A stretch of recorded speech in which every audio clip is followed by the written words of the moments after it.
একবার উমর রাদিয়াল্লাহু আনহু রাতের অন্ধকারে, তার একটা স্বভাব ছিল, তিনি রাতের অন্ধকারে মানুষের কার কি প্রয়োজন এটা দেখার জন্য তিনি হেঁটে হেঁটে যাইতেন, মানুষের খোঁজখবর নিতেন। একবার তিনি গেছেন, গিয়ে দেখেন সমানে ধোঁয়া উঠতেছে, তো তিনি দাঁড়ায় দেখতেছেন, একটু পরে আবার ধোঁয়া উঠতেছে। লকডাউন সময় ধরে তিনি পর্যবেক্ষণ করলেন, আবার ধোঁয়া উঠতেছে। তো তিনি আস্তে আস্তে আস্তে কাছে গেলেন, গিয়ে বললেন, দেখলেন যে একজন মহিলা তার সন্তানটা পাশে বসা, সে ডেচকির ভিতরে কি যেন জাল দিচ্ছে আর ধোঁয়া উঠছে। তো বলছে, মা আপনি কোত্থেকে আসছেন, কি করতে আসছেন?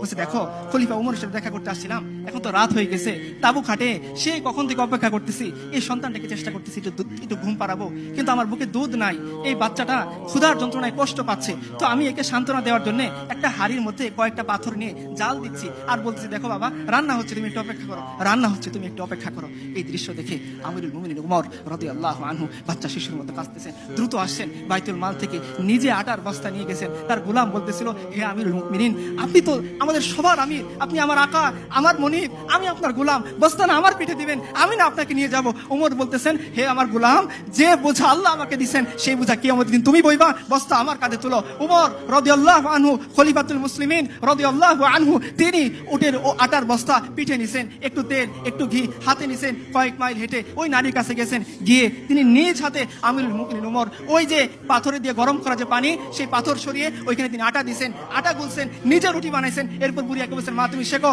এই উমর খলিফাতুল মুসলিমিন রাদিয়াল্লাহু আনহু তিনি চলে গেছেন ওই বাচ্চার কাছে, গিয়ে যে উমরকে দেখলে শয়তান রাস্তা ছেড়ে দেয়, এই উমর বাচ্চা, আমরা যেভাবে ঘোরাঘোরা খেলি পিচ্চির সাথে, এই খলিফাতুল মুসলিমিন উমর রাদিয়াল্লাহু আনহু বাচ্চা শিশুর সাথে তিনি ঘোরাঘোরা খেলতেছেন আর বলতেছেন,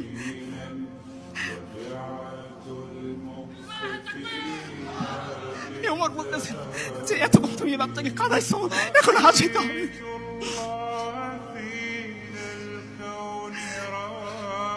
আমি আমার কোন নেতার কথা বলতেছি না যেন মানুষের ভোট ডাকাতি করে নেতা, আমি আমার নেতার কথা বলতেছি যিনি আল্লাহর কাছ থেকে জান্নাতের সার্টিফিকেট পাইছে।